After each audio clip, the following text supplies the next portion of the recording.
बिछिया चिरई खोतवा लगवलू जाके कवने बिछिया चिरई खोतवा लगवलू जाके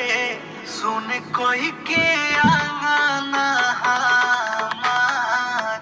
हो उड़े गइलू पखिया पासार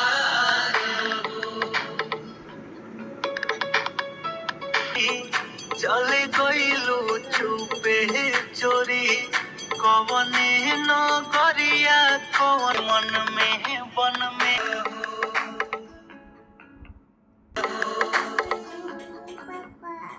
नगरिया कवने गाँव हो।